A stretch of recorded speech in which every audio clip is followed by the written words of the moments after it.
vi donu ponto era gbe ponto mi kudo gan me mi de tadi oja ya vivoro sin de ndo mojo mi na modo menjole de jo no ka jo e yo mi de su mi na tundo menjele nu wa tonu de nu me pi agba mi yito mi ton taho azogbeche amuso Francisca e pacheru nu wa donu nu do mono poku foko sin kame nu wa donu yi to mi ton taho rentogan mi ton kukwe bo eso do mi me gbe ya nu wa tonu ma ko ke yagba ton sabo mi yi bo yi tan de le agba ton sa di an mi de so mi na modo menjole ene ibe chi hone mi na podo to mi to daho ago ba gboliwu e go se fiji chobo ye ton pura yi ho ton pura yi mi na so lo belo menu ma ugbero to johondo yi e ko gba je gbon mi de bonu ni se to mi ton do tenda gbe me bon ka bio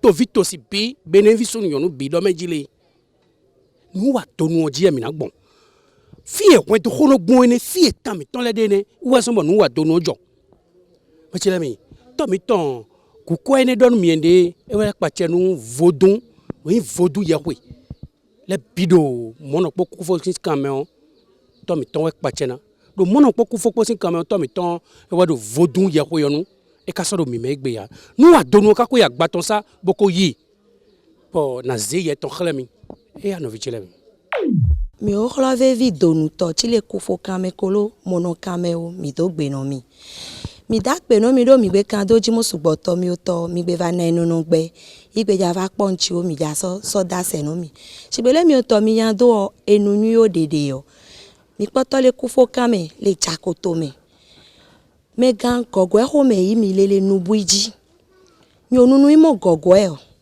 akole o shia e o chi gogo e vi le gbeji e je shi akoto wa eyan le o no akoto do wa no jade vi ti de le mi o renu le odini ti do eyan bi o se dede ne ndagbe ku yan gon me sugbo mi plo mi dore no mi o to me gan lon to ade yan ogun me no mi wunno abe abe ejarun wa sai na me o wani lo gbogbo ga sai na me o wani lo koko ga sai na me lo para me gbode wa no do me ti to de wa no lo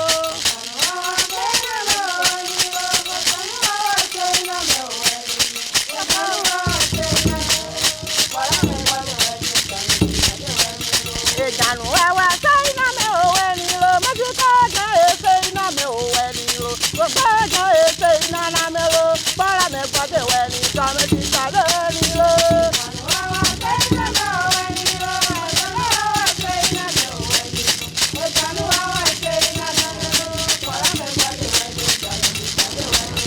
ejarun wa sai na me o wani lo koko ga sai na me o wani lo kada ito sai na me lo para me gbode wa ni do me ti to de wani lo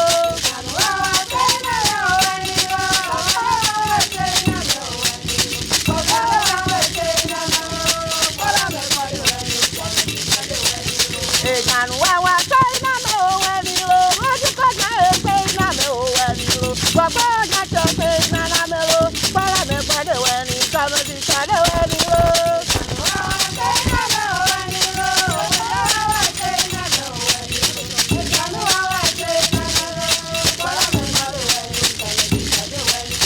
ejarun wa sai na me o wani lo koko ga sai na me o wani lo gbogbo ga sai na me o wa para me gbode wa no do me ti to de wani lo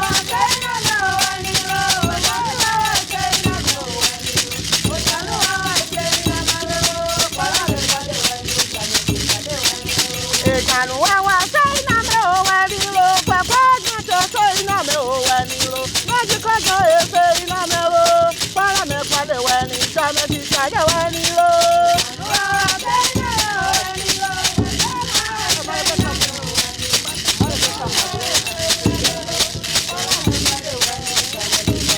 anyi lo gwa na se gwa lo ma ido no le chame ko yo bo ju se gwa lo ma ido no le chame ko pata tu se gwa lo ma ido no le chame ko anyi lo gwa na se gwa lo ma ido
Mina mi sabade mo nu buiji mi le ta gogwe home.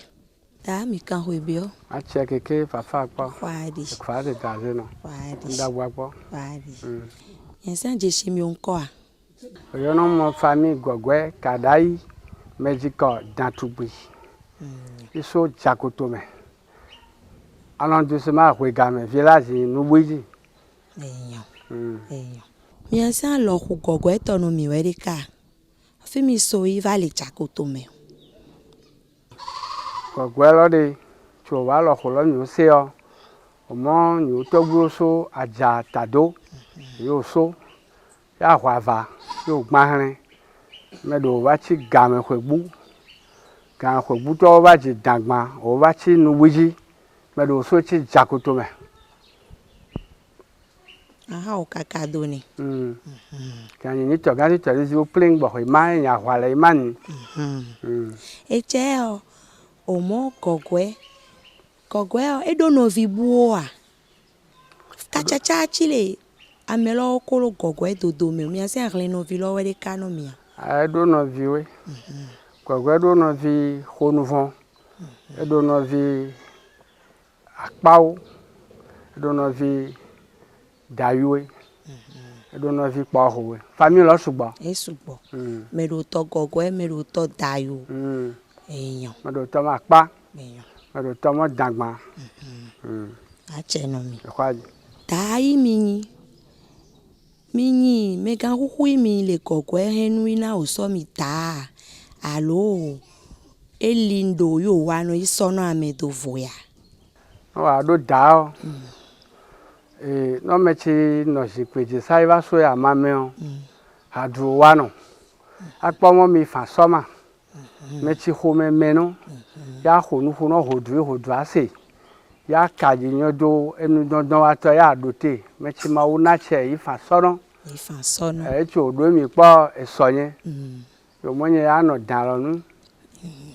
So da nu yang pache no dalo. Dalo. Eyan. Wo enu ifa mi hon ku sabade mi mo ifa isona me. Enu li ifa. Enu li ifa. Ifa na go to me joso. Yo nu mi se. E ho lo mi se. So famille gedegbe o me. For gedegbe lo o famille o so Lagos me enyi nagowe. E va hin va fo me gbe asen we nu. Aha o lo ko lo nse ne. E no cha hwari no ai fide wa so fa po amo yi gbo ma. O yi chigbe ma.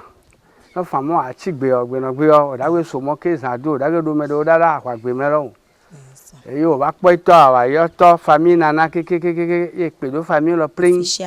Na ifide inu ajo e fanu no. Ba ho nto aseto aya ba ipo doji. E fande kanon so. E fande enu eyin ya me sha me do aho a.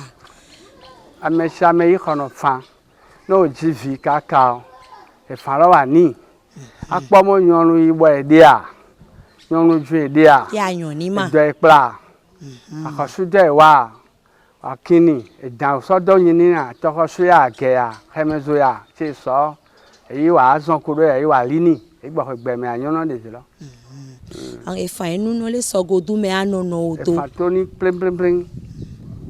ame sia ame ɖo aɖo fa Odo aɖo fa gane va yi ɔtsɔtsi tsana gbɔ ava tu wà fa agbɔ aɖo wà tɔkɔsu aɖo wà dan eyi to le tsɔtsi xɔmɛ na va ewu gbɔ awa nu ame ve le wo do ɖeke ewɔ tsɛ nyɔ de ba eta hɛn ɖe le nɔ ɔnu sugbɔ gble ŋde go eyɔn fami sugbɔ me li mi se no yo nɔmɔ akɔ onyitɔ akɔ akɔlɔ akɔtsi dzɔamewo oyɔnɔ fami kotoka kanumɔ anawe anawo lɔ tso lɔ xomiseɔ gbɛsasao agbetɔ blaya le nyigba dzi yovowo va nɔ idza kpɔ avɔ tsi ata o keke anyi agbetɔ ale adzɔ nɔ yovowo do nugbaxɔ ana avɔ o yina atɔ tata nyawo òde wà avɔ ɖe sasa yovowo va hã wà agbetɔ xɔnɔ do nusa hɛ kpɔkpɔ yiwo vɛ ava bli amewo axɔ amewo azɔ hɛ yi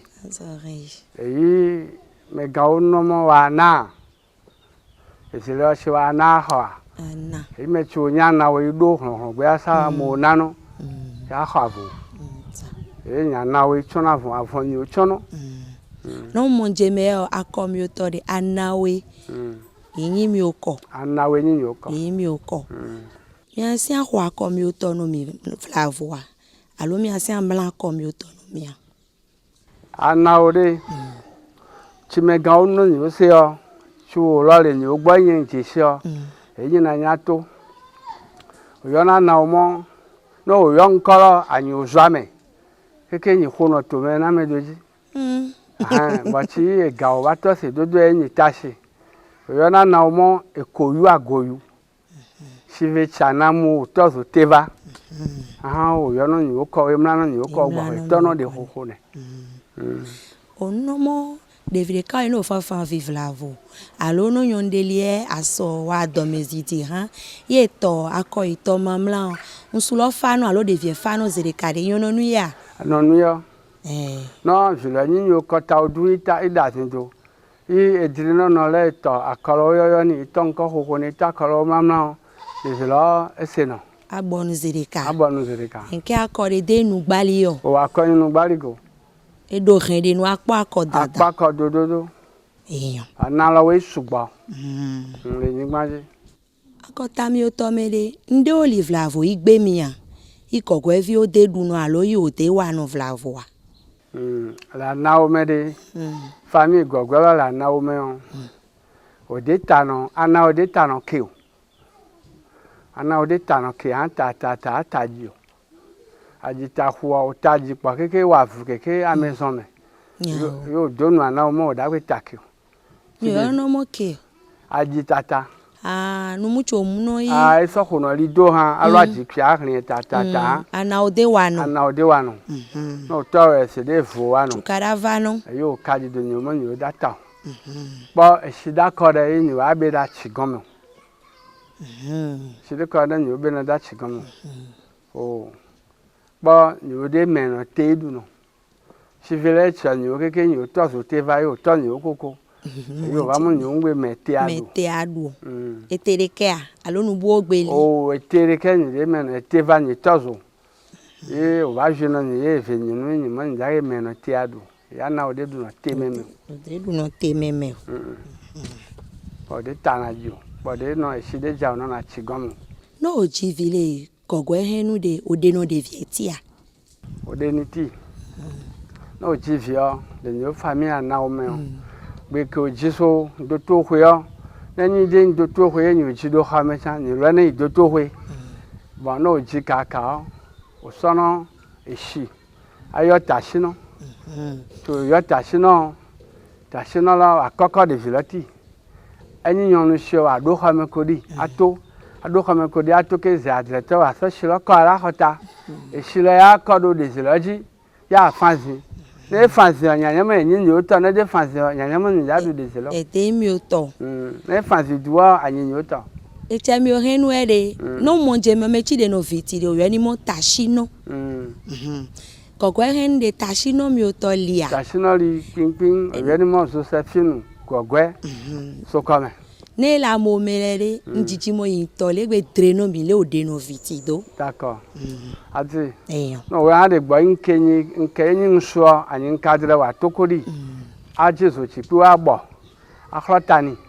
Anakrokotani. Zenora adu. Ajade ayiri shagbo. Na la lonu pono zenora. Bo nya kunukui ahani wa na wen. Eyan. Acheno mi. For titashino lo ntole le o. Ntimo ntole gbe wa na dreno mi yule. O adese Josephine ova. Eyan. Enyo oyono nyimo Josephine gogwe sukome. Bon, no givele mi o kota me ana kota me o. No vieni nyonshio mi hrini keke anyizi adre. Mi ado kwa me kodi asomla ndo nologbo. No e wa nkaton. Mi abade ikodo enoloti abozo do khenu. Mi meno ete ameve ha. Asawa akonu nile anakota lome. No mi we hai idan no sinola ye duido khameo. Evo no evsilo. Eva davido. Imi yo mi o tashio, mi o togbio, mi o kota lo kenken yu khode no vsilo. Dage va fan afindeli mi o kota me. Bo mi o kola me o. Mi o de ino churchio. Mi de ino khosele mi o kota lo me. Ohodu dolai mi o anole mi o kota me. Mi o anole. Ne nyi nso wa agnizi ashirike. Akhom la kolo ayo khulung no de vilo. Ya nyevo. I de vilo inche dule nyimata ya vawe. Le ode no viti do le gogo henu de. Ine tashino lo ntoso enu iso dreno mi keke I dreno mi de bone. E George no ye inyamo e George no bi onto chan do mechi so gogo henu ile gbeji o do danya o egbe o yan vomo no yo jivi o yo aso va ko iwa deti le George no ye do George no mi o chan njimo mi le kwa shipede kano tashi no lo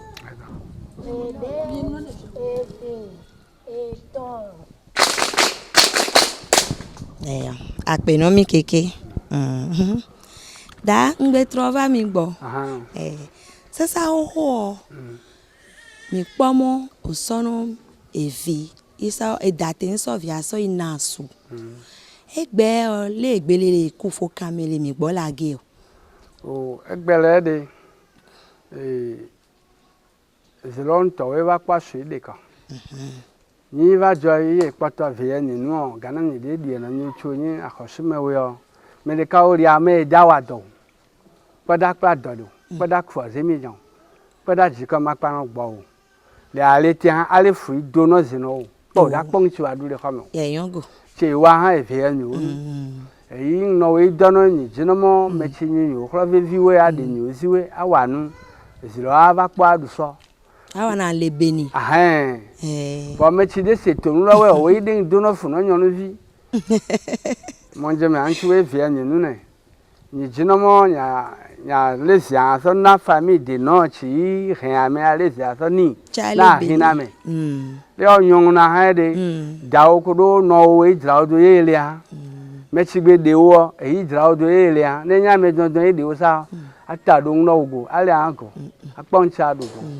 tani no no de se da da so wa planu ya siken bo ya idi amelo on to eva de asue no po me de ne dro aplove te ke va yin po mo aso so ina mende o ni gbele ko a se na su chakan ha go on to e pla meve e chene infinyonu vile kogwe kota mede I nsuji as ekpo kholo nsu ye ti mo ya va bio kan plode ni ha o he wa hlen no nsu lo o kan no na va jo tameni ahen aha so da bi ahen taba ahen kan o yo na ha de ka sa won yin bule do ko ro yikri o hen no sa yikri lo we o ahen yikri bodo bi anu apeno so da bi apeno kan apeno taba avajo nyagbe we atroyi agbe va jo nyagbe gbi ze tonto ni wana nkechi pa de zilode e wana do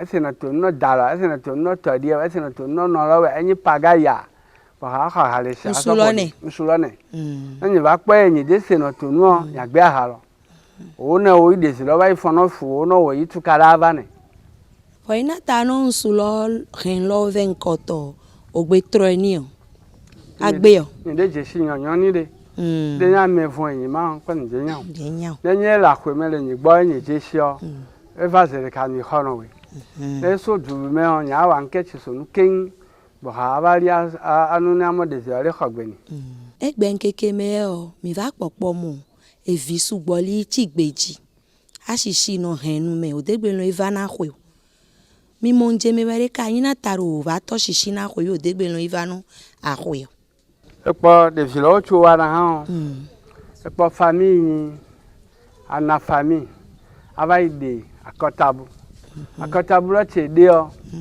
e fi po yun o da se no tonu che ko ka ko chi oni sano agbe me da se tonu ale nu potupotu wa ko ese agbe so adnero e dono yi no se ile gbeji o atonu na da ma ngbegbo e sisi we aba he ye to si we aba wi ngbegbo ata ha jije no se e se wa chile gbeji fa ya gbe me da gbo me de yi no se de keke akwegbon ma dure ni o family lo we dono fonfon do de se lo le gbeji amono gbo hun wa aba wo bo o no akwelo oji owe azelo po hodule bedeni e ba to sukuru azelo bedeni e ba khobaki aze bedeni se ba eling no aze nya e ba dondon wa yo we enya ze aye egbe no cha meta ma ton ha yin na ze kaba meta ma ton yin etin keke yo voto me cha meta ma ton ha yin enke nu li nya ze ya anu ni nya ze le mi konkudo enke azele nouvu e wa no o azede wa no nouvu no nyi o le sede de sachi twede pade tena no dare pu de da fo ejide pada du no de di dan to nyi mai de normal mai no de di pada teo azi o no nki ame to no wu pongo alozi o donadang me ni gba ko de na de kiti enyi no fogo ne pong me ni akpong me no let me konkudo azede npamo adzenyi nu yo do ado aha ya ne azede odoni asodrando adrando fochino npamo ameloba wan kan kikolo ye va mo ya wi o eso da hen nem e da henu akoyo na meka na de nyon amo ke akoyo la ke na we ku kaka pada wa ho de ke ho anya popo ne sa zelo iso dada ka mene dawa hunde ke nu la nya popo o pada den awa hunle ke ka do peti o ke ka ni wa nu yin po me de danu ama eji o de anu pre da hen wa da hen ono do azelo de ile so dranu nu dodo no do azere odoni azelo de gbata egba azechi du no la ada hen yeri de kari yin ikwi no no home na me no charge sorry je mlanyi akwe azene no shida jakore ko echen mlanyi anyamo shida jakocho enyi nyonu ava ugbo echen mlanyi akwe enya shi oji ka jizire echen akudura akwe ba ho aba jizire azele oli hame eye gban ha eyin asenyi to akode na me enu la gbe podoji eyin asenyi to ti du na me la ye ni dondon enyi o itapata ojo du na no kuno we yo yin de jino wo azelo de kanfra enu eyin onana me alo va ihwe ni le fide mama hweso nsenyi mama hwenyi mawara ewe to gbo me ewe to avu me ewe to kokro me dagbe to dede o owu no kokro aso ato e haro jaja ni gba so ado do nu are do nke azede mauto yo mawu iduada mi o henu de churchi mi na lo mi do hojude isenu vlavo hodri gogwe zan hoju gogwe ting hodwe zan family of pring family of pring hodwe zan lo yo no hoju chimizano le gogwe kotame hoju chimizano de le premier meni sakpata. Deuxième ni edan. Troisième ni xemezo. Très bien sou. Quatrième ni egu. Et fani oda. Gangan ni kono donc. Iyi nkoto. Efa. Et là déjà no donc à moi sakpata, et dan, et xemezo, et egu. Ba ko ina to wawa. Eyan. Sabade e chan amo waji roju si waji roju lo ihanu mi. Keke adu iwe mi apo. Mi konku be sabade o mi mo mau inanaze mo nsen eyin. Mau lia. Mau de. Ameda ko rameno. Eyin mau. Yi mau. Nyende yi mau ogbopo. Pe ndi je sise lo. Mechi va do ano no yin. Ko mechi dono yen gbo ojiyen ri. Imi o mau. Wo yin yo omo mau. Banyan de gbedan ezuno wo. Banyan de gbedan epo no wo. Wo yin yo omo mau. We mau mi o to. Yin je se da. Nyende yo mau de ye no yen po. No yo ameda ti la gbe ato, e yo no wa to. Eche o mau mi o to de. Te kwe ti ranti mi so eso dole mi o keke mi. Mau ti ju amela ameda ko ameno gba. De o yin mi o mau mi nu e ba. Che te kwe ti. Mau lo de no nkere. Ni yo no to gbiwe. Ayo mama we. Me chu ku ho mi de je se o ba kan ko no mi. Ni yo no we o ni yo no mo mau. To gbiwe ni yo no mo mau. Se gbe poto kan de ni yo mo mau. Eyo ko tadu aja mo mau. Owe ile goduna ni o ke ni o ba do le. Ni de po mau lo to ri a po. To teni do destinateur o jin pa no vande yi ko me po. No monje me o ti ono mo mau li o mi de din no mau ti amesha me ayoyo mau mi o to ede le mi o pe do tovu. Sin npo kinye do re ameno kura me dachi jinye re. Ewe nyen je shira nyen yin mau. Eche mbio mi se mo sa. Eche mi o dako mi o no chi o yin mau no mi re. Te kwe ti han o le no mi o. Nu ve vi o yin no mi a. Allo mi de mo je mi melo. Amedade ko ameno de. Enu ve vi yin. Ne to keke gbo na ba do no we. Inu anyo yo no na ba do gbe no we. Adon no we. No ba tro do ya ma me o. Enke o ni so no sifafa. Ayo ni o da.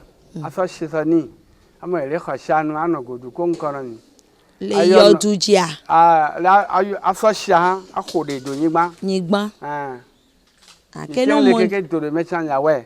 No mo nje me o nyigba mi o to che de inu gbali o. Eyin nu gbali go odu eyin. O mi do nyigba lo. Nyigba lo de. Ameno ko amedani o wa po leji. Nyende po mawule ji e son son ri vai ko clean o. Mo nje. Bon po dani e son son leji e po no nye son son leji.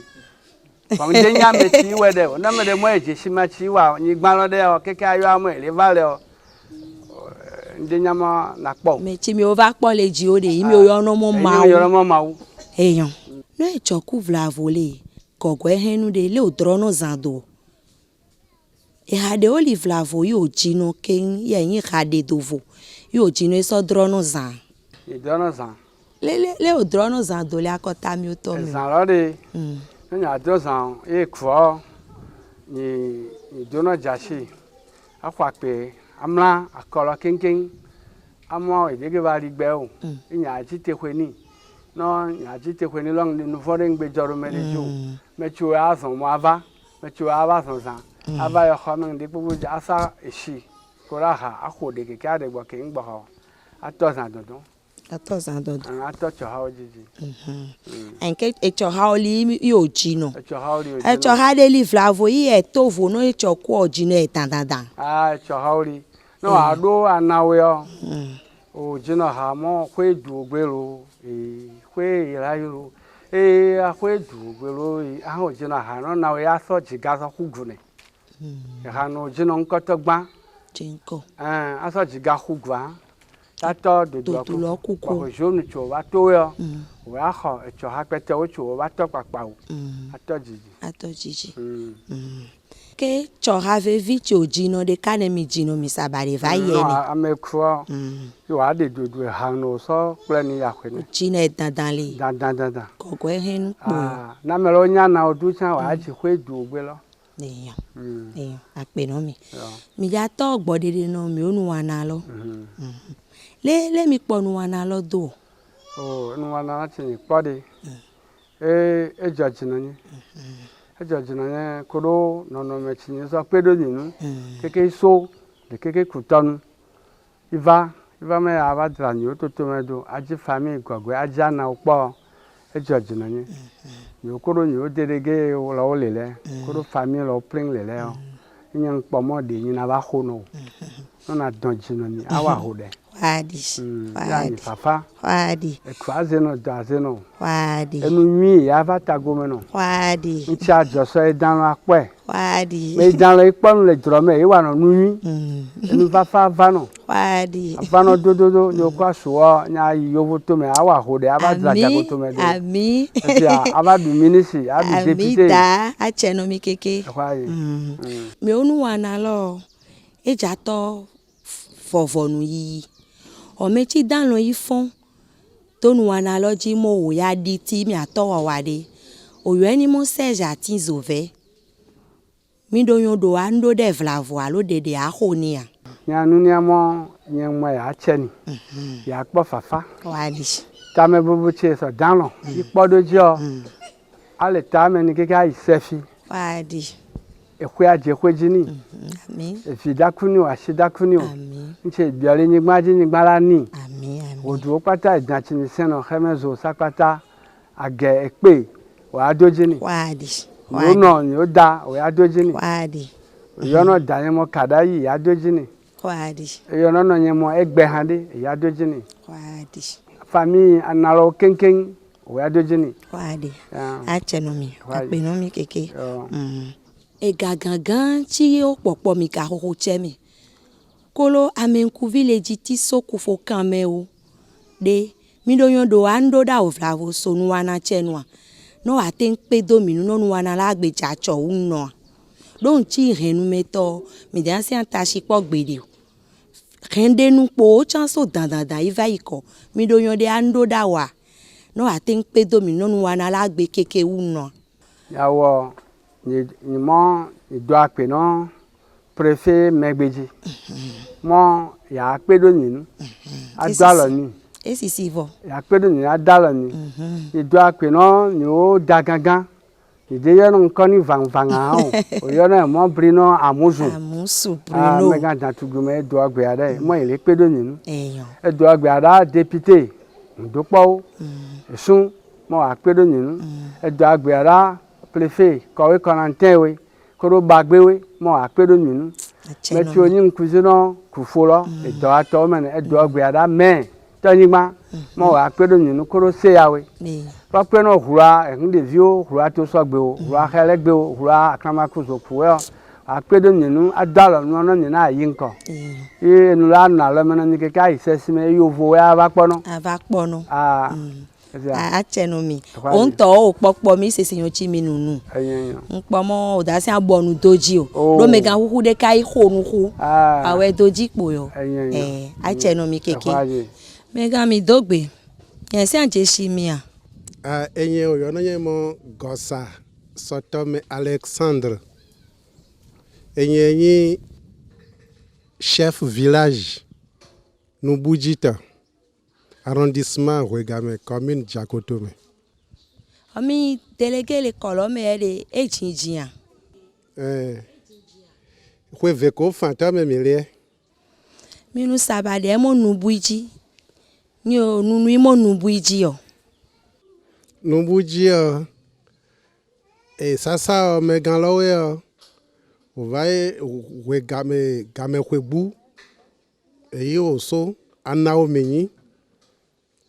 On va sur les gars kwebu eva kan amede odada dangbakhwe yo da o va sur les dangbakhwe eva jagbe keke va chile toku mo chi o sur les no ka yo va chi enubuji ele toku eyan nubuji o gbebuji o va ji ele toku to mo nubuji a cheno mi keke a pe no mi Était on dakpe no mi. D'accord. I dakpe no habobolo, dakpe no mi ono mi ofofo mi odawo.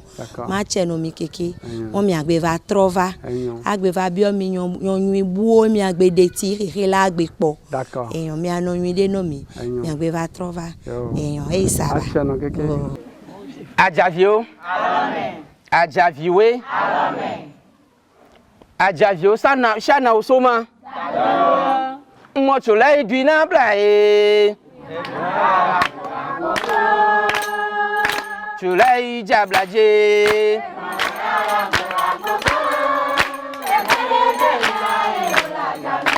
Papa do se ife de duiniba. E homo yale boya gogoro e mo yale gogoro. Chole duina blae. Sakonu chulai jablaje.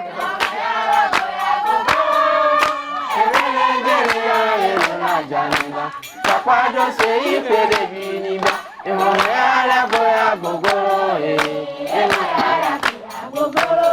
Agbogoro agbogoro agbogoro Agbogoro agbogoro agbogoro soniso. Agbogoro agbogoro agbogoro Agbogoro agbogoro agbogoro soniso. Ewe. Ame oyono emo yoyo uye mo ya ko soniso lo.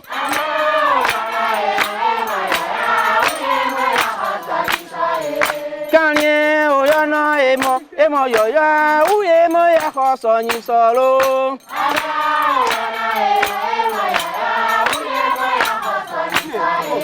Chomo oyo ede. Chomo ozu ede. Ame oyono emo yoyo uye mo ya ko soniso lo. Ame oyono. Bagbe nyedwa. Gerege ni o kwe tagbe nyedwa. Bagbe nyedwa. Idanye shiwe agbe nyedwa. Ogbe nyetan ni na no jicheme. Ame ogbe tan idaye akoiro. Obi gbe kudogbajiba. Ame ogbe tan idaye akoiro. Ogbe nyetan ni na no jicheme. Ame ogbe tan idaye akoiro.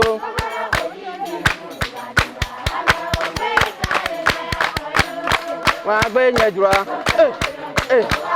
Gbe nyedwa. Aje datu bi agbe nyedwa. Wa gbe nyedwa. Banye no sha gbe nyedwa. Pe. Mevena sunu mevena nyonu rebasi onuwa donu tonkmontole midondo dokporopo miule tonto egbesi anzandi to nuwa mitembasi donu tonome mitinto korebasi kandie vietome poro hunogan dakholo popo basi ola oluwa gbesuve yin hunogan to egbesi anzandi to nuwa miton ehelome minamopon bona so saison nu etome onuedu vodun rebasi tron vodun alokpa suyen tonle o fie vodun ne tonson egbesi anzandi mina so seto nu oba miton ne tome ba miton mikabo na mitena miro miton sekpo mi to egbesi anzandi amojenu konwe njodo ogbenu wente njuro mi ule sole mi do mi lehia yume basi tovi sonu renopon onuwa e basi donu ton ere no hunde kon honogan ola oluwa gbesuvein bozo kan wi mi sogbe boyin come gan kan wi mi sogbe ton bo sei lo poto home ogbon ton tinte ala ko ra de port novo bo sorti to vodun huvelesi aliyi to apare refrain in gan crème de frein bo ka sorti to ambassadeur pour la paix université to frère pour wata be mima boadio polowa jemi jigba do nuyu eto do dinato ogbeto he gbeto eso kan sepo mi don sepo to onuwa rebasi do nu tometo egbesi anzandi do yo me rebasi onuwa e kontole din ye tanto ho alopa cambio yelele do mitoalio susuji mi do vodo hunve o tron peto de ka lafia amo egbesi anzandi no to mi don sepo mi e basi tron peto de ka lafia mi so gando vodun te kan vodun e basi tron vodun ne merci tron vodun ne e ba e vodun de bon e tron Ghana ouais tron fille ka tron ko je Ghana ba je Togo kaka Benin de ka Benin e ba vodun mo wa jaw si anzon e ga gona vodun to ai je mi ton le buru gona ai bono wa so no po aso te vodun kan wa enu gbe na nuyan le bi papata yen boto ya aseto ya taka wa to ya ni pepe no gbe na to dagbe na juro paso do ngbode kon la fi theorie an do ngbode kon an di an ba serpent ti an to serpent bai an dia na to vodun mo ko to mo vodun le bo ese gbe head si sen le bi to yi ro mlo tron petorika la fia e be ro mlo tron do don ta lumière pour soleil c'est hin to ya bo ahun egbe lo petorika we lo po kan to e kuma yin fi bo kun bo to si han fi bo ka so chicho bo no gbe na bo to ase to akon gbe ni ale bi pata àlàáfíà báyìí we o do ran po akon won do mo ko to me si nge ton pe ka àlàáfíà ne mindo nui o trompeto de kala fia ne do minamo do mise to mito embasi beneto to menwai o no alopa lejo bo yeze tron lo nukon we minando yakabi tron mele o so we soto o walweno o mimamo dona mi wole ka do mi to alio susuji do mi so basi do poto nu konto eno kwa vundo nu na yo medu vodu en trompeto de kala fia ton le mi so gando o eni wo nu ejo eni mi so gando le igbona mi bo gbeta kente mi ka de ton de mi e a chera mi nous jonne o mende ni ese tron irom lo fo ntengbe yure bo fo wele bo ya hon bi o grambo adanwa bo fo dun so ya kon we ton bo de achire ton tun bo mi amodo iro tron mi je flema monde na iro tron amo glo filo glo gbon ma filo e ka tron mo gbon ohun ke imo gbon do ton ji imo gbon deji imo gbon neji imo gbon tron we tewe no ya gbantele we no yi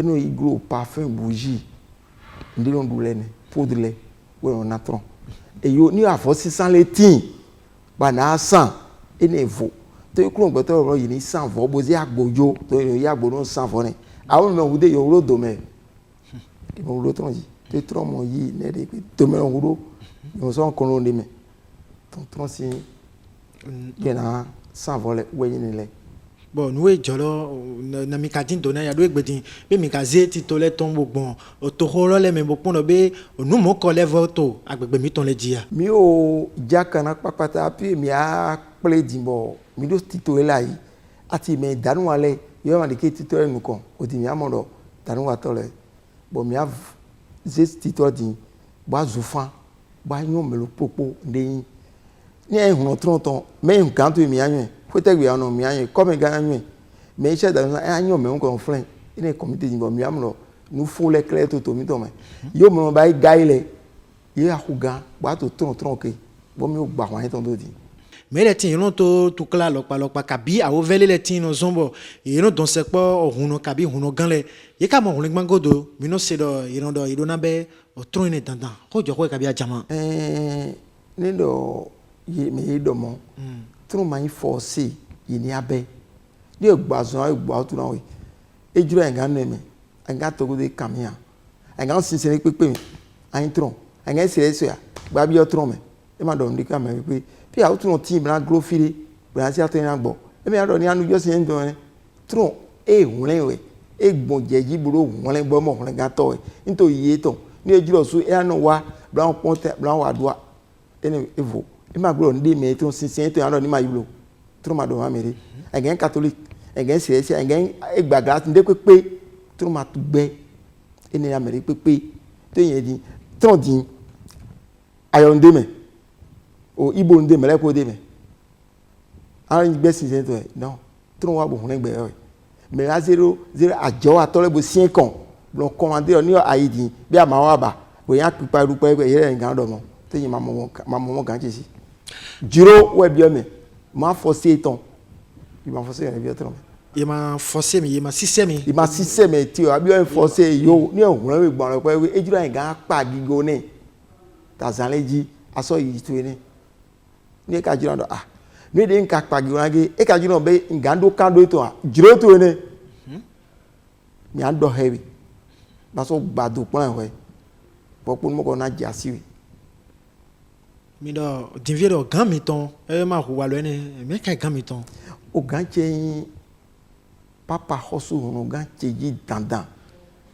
guide numéro 1 mondial de tromperie calafia lile mi do lo hono gan mi ton do egbedi mi no mo do o to vile to sunu me to nyunu me no do juro bona don se po o tron mele na do mo temblo mo le gan edin etele alopa amo gan lele no wa no ko endo mi pon o puita no e no zero tron me alopa ene le kabi kwezizan tron le ton to file le tin eno do bu ho mena o to vile le do ye gan di do apa ton do amene le neto negien to esimo be gbeton no zan kweso moya o te mi do mo na do gbon papo ne oji na do gbon papo en je no mlo me le ma se po e do ko e to wen mi do di no tron e chi ami ma mele me lo etero auto egbe egbon to ka bo eglo bo tron ka won sonesi bo me ka won hono de hono e do kweta sa e wa gaza million do flen to ndi e won gbe ne we de on sa ko egbon ahon re ni me wa dagban su no wa gbe lo gbe pe de wa dagban egbon we apa gi won ene no kweza bo do ha ko ka mele sile no po de hono lo e na wa ntin bo do hu vi me de ko wa dagban ya do amia me ga bo hen sisa mi go gba ki gwa le mo so atero je hem le go ni amanza ya do mi de be ko be go me azambla pa ki go ni to kan to de wa mo to fudu on di na we to di to me le ye wa boa pa ki go ni e be 24 ans boko be sarafi maso ba ko ni gbon ko egbon maso ba se mu le pepe ka ye din de lo ma gbado ndi miziango de gbado ka ye din no ni omo lo na donation bo no do ho edo bo na gba ni o gba bo e fo lo gen na yi ni wa gba hun fo lo lo tropita fue gbanu kon weli egbon we mi ole to hun ba se o tron pe to de ka lafia kon we mi ko yi ndu atike ko ya go be ko gbanu kon em to tron e ba se ko gbanu kon em ko moto na mi na do ko moto na amondo yi wa hebe e ba ko gbanu kon we ko gbanu kon we ne din do titan we mi na ba se kweta ne ndo titan di ma ba ipon bon mais egbedi mi ka no mo me le bo o kwe tonton you know to ohun eni ba si fili egbono bi o we fi egbono bi o siso de siso lo bo isopon nu ja o egba o tura yen bo gbere eji afi to samedi je dimanche eje se godo eton saturday be se eje ko eji a o tura son o si se on de kwe ya de ndu atike même jo o tura ogbon bokpo agan me e ka be se ju fi o bo be mi ran do no e do run ba ne mi ne do run ba se bon ton fi me do ani o mo lo hen lo complet yo a bo abio mi bo ka si do mi be si mi don e hun le vina mi we me hun le to we mi ga no si mi don e ju mi an wa to ma do wa de wa be force de du adu ati en aje ndigwe ato e hun le dagbe tu de anyo egbo to ya no ba ene we de 31 bon lile mi dogi ale ba si do o melona voto e melona to amisa eton yi chogan chobo na so to tron aponu wa do ni mi tene wa ponu to tron ma bo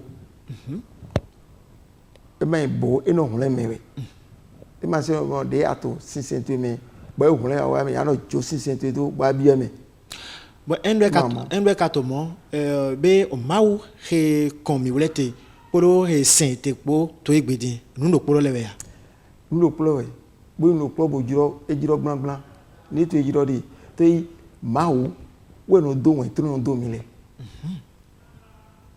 we no do wen tro no do mi le ni e do mi le mi no do fidèle donc yi se tron to ayi tron se e na do gbe sogbe ara mo no kun we o mawu sin we zagun we bo mawu ni wa come fi bo ahun egbe lo gbogbo na yan le bi to ni omre ide ko omre do mi so do problem donc eso eto ni bible lo ma so he o se ma o to ne te ma o do se an we hotel mi do bona do klan yo me ba si o tron ville ati yo me ke ba si o huno ati huno ganle polo yo me to walo gbigble hule boto tron 5-0 onu kombolo to walo nyakan le o ni na do na bio do tron sun juna e we yo me wa gbre o to eno jona me vito vino we ni jo ai pona ka bi omlo yo me tron simele nu e tron ye ma ede mo so to nu global bible e ma na pa e ni ede me e ma gbe sese ni pepe ato tron me défense e no hon le me we a do plan ouais ando le baile e a machine de kodo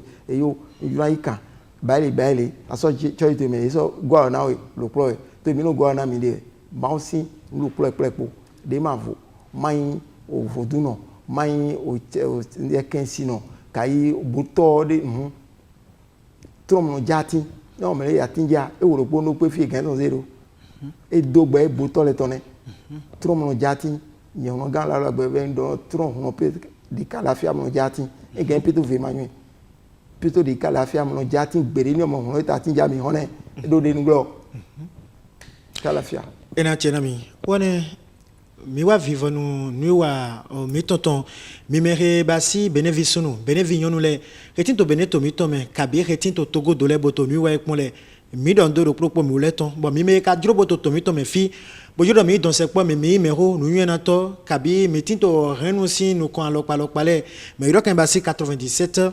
64 0015 polo 95 45 31 16 e mi ru me ro kanere mi wulena don se kwa mi wule bo ko inu yue soto mi si me na so se me na don do gba mi te ba si hunogan ola oluwa e ba si ohunde konto tinto kande vie to robon to me fia gbangba mi don do mi wule po ka so don do yo me tinto ye poti kon le do egbesi ansan ni ansan dagbe na ro propos o mi wule ton mi ni boa